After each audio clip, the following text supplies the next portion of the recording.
Hello दोस्तों, आपका स्वागत है डिजिटल सदन पर। आइए ट्रिक नंबर 6 को देखते हैं और समझने का प्रयास करते हैं। तो दोस्तों, आप लोग जैसे ये आज जो मेरा ट्रिक है ये परसेंटेज से लिया गया है प्रश्न। तो आप इसमें देखेंगे बहुत आसानी से आप ये नंबर आप ला सकते हैं, ठीक है। तो इसमें बहुत छोटे छोटे प्रश्न को आप ट्रिक विधि से अगर बनाते हैं तो बहुत कम समय में बना सकते हैं। अगर इसको आप नॉर्मल विधि से बनाते हैं तो काफ़ी समय भी लगता है और टाइम लगता है। तो आइए हम लोग समझने का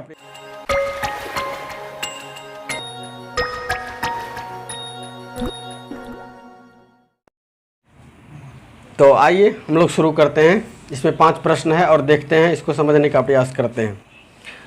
जैसे पहला प्रश्न हमने लिया, जब कभी दिया रहता है यदि ए की ऊंचाई बी की ऊंचाई से 10% अधिक है तो बी की ऊंचाई ए की ऊंचाई से कितना प्रतिशत कम है। एक ये प्रश्न रहेगा। दूसरा प्रश्न ये रहता है, राम की आय मोहन की आय से 20% कम है तो मोहन की आय राम की आय से कितने प्रतिशत अधिक है। ये दूसरा प्रश्न होता है। इसी में तीसरे प्रश्न इस तरह के रहता है कि चीनी की मूल्य में 20% की वृद्धि के कारण कुछ ऐसा ही रहेगा, 20% वृद्धि 20% कमी, ये प्रश्न रहेगा। और अगला प्रश्न है, यदि एक्स वाई से संबंधित रहेगा, यदि एक्स की मान वाई के मान से 20% या 25% अधिक हो तो वाई का मान एक्स से कितना अधिक है कितना कम है, ये प्रश्न रहेगा। तो हम 5 तरह के प्रश्न लिए हैं और आपको समझाने का प्रयास करते हैं। आने वाला एग्जाम में आपको इससे फ़ायदा मिलेगा, इससे यही उम्मीद के साथ हम लोग शुरू करते हैं। चलिए आइए देखते हैं। तो पहला प्रश्न है, जैसा कि प्रश्न हम ये बोर्ड पर आपको समझा रहे हैं, आपको स्क्रीन पर भी दिख रहा होगा।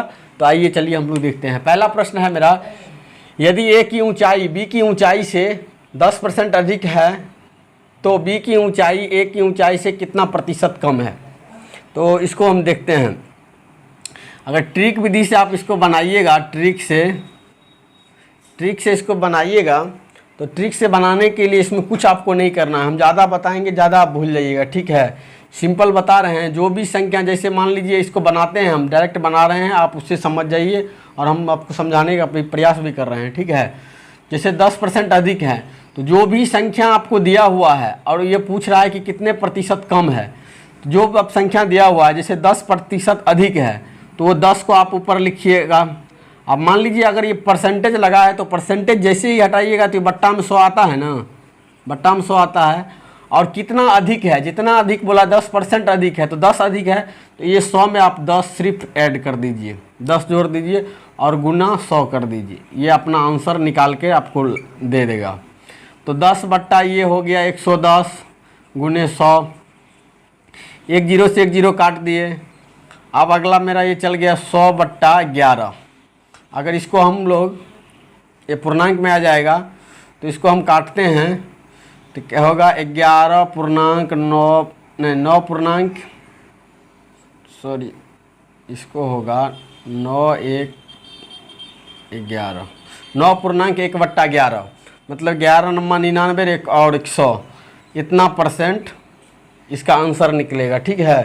तो ये मेरा ये 4 नंबर ये आंसर हो जाएगा। जैसे हमने लिखे हुए थे 1 2 3 4, जो भी प्रश्न का ये ऑप्शन दिया था वो हम लिखे थे, ठीक है। आइए हम लोग दूसरा समझने का प्रयास करते हैं और इसको देखते हैं। इससे अगर ये आप बनाते हैं आप बहुत समझ जाइएगा आसानी से। राम की आय प्रश्न कह रहा है, राम की आय मोहन की आय से 20% कम है, मोहन की आय राम की आय से कितना अधिक है। तो बोले थे ना कि ऊपर में कि जो भी संख्या जितना कम कहे अधिक कहे वैसा ही अपने को करना है। तो 20% बोल रहा है तो अपने को कुछ नहीं करना है, ये 20% तो परसेंट हटेगा फिर बट्टा में 100 आएगा, ठीक है, 100 आएगा। और कितना कम कर रहा है, अगर अधिक कहा तो हम जोड़ दिए और कम कह रहा है तो इसमें घटा दिए, ठीक है, घटा दिए और 100 से गुना कर दिए ताकि प्रतिशत में पूछ रहा है। तो अगर हम इसको सॉल्व करेंगे आगे तो ये होगा 20 बट्टा 80 और गुने 100। 20 से काटेंगे तो ये 4 बार में कटेगा और ये 4 से इसको काटेंगे 100 को तो ये 25 बार में कटेगा। तो मेरा आंसर होगा 25%, जो ये ऑप्शन 4 में है, ठीक है। चलिए अब अगला देखते हैं। ये वाला प्रश्न आपको मतलब बहुत ज़्यादा ही देखने को मिलेगा कि हर एग्ज़ाम में मैक्सिमम एग्जाम में ही देता है ये वाला प्रश्न। तो इसमें दे देता है कि आप प्रश्न पढ़ते हैं, आप ध्यान दीजिएगा। चीनी के मूल्य में 20% की वृद्धि के कारण किसी परिवार द्वारा चीनी के उपभोग को कितने प्रतिशत घटाया जाए कि जिससे उस परिवार का खर्च पर कोई प्रभाव न पड़े। मतलब कहने का मतलब है, कोई परिवार है, उसमें अगर कोई भी वस्तु चीनी है, चीनी का मूल्य में अगर 20% की वृद्धि हुई तो उसमें वो कितने प्रतिशत अपना वो चीनी कम खरीदे ताकि उसका जो बजट है, बजट मतलब कहने उसका जो खर्च है में कोई प्रभाव नहीं पड़े या कोई परिवर्तन ना हो। इस तरह का आपको प्रश्न मिलेगा। तो आइए हम लोग इसको देखते हैं। तो इसको भी कुछ नहीं करना है, सेम जो लिखा है वही करना है। जैसे 20% का है, पहले 20% करेंगे तो प्रतिशत अगर हटाएंगे तो बट्टा में 100 आएगा, 100 आएगा। अब क्या कह रहा है, उसको देखना है वृद्धि कह रहा है या कमी कह रहा है, या वृद्धि कहे कम कहे, तो वैसे ही हम लोग को काम करना है, ठीक है। तो यहाँ कह रहा है वृद्धि, तो वृद्धि जब कर रहा है तो इसमें जोड़ कर देंगे, 20 का वही जोड़ कर देंगे, ऐड कर देंगे इसमें, और गुने अगर प्रतिशत में लाने के लिए 100 से गुना कर देंगे, ठीक है। इसमें हम लोग 100 से गुना कर देंगे। तो इसको अगर काटते हैं तो ये 20/120 होगा, और गुने 100 तो है ही। तो इसको 20 से काटते हैं, इसको तो 6 बार में कटेगा। इसको काटते हैं तो ये 3 होगा, ये 50 होगा। तो आगे जाकर ये हुआ 50/3।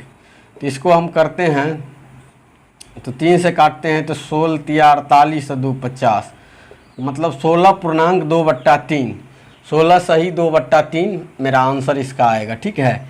इसी में कह देगा कि कमी होगा, अगर मान लीजिए इसी में कह देगा कि अगर उसका कमी होगा तो कितना परसेंट वो अधिक खरीदे, तो इसमें वही करना है, सेम बात। अगर कहेगा कमी है तो कमी के लिए वही 20/100, 100 में से वही अपना जितना कमी पूछ रहा है, यहाँ पर वृद्धि है ना तो यहाँ पर कमी रहेगा, तो उसको घटा दीजिए, गुने 100 कर दीजिए, तो वही आएगा 20/80 गुने 100। 20 से काटिएगा 4 बार में, 4 से काटिएगा 25, ये 25% आंसर हो जाएगा।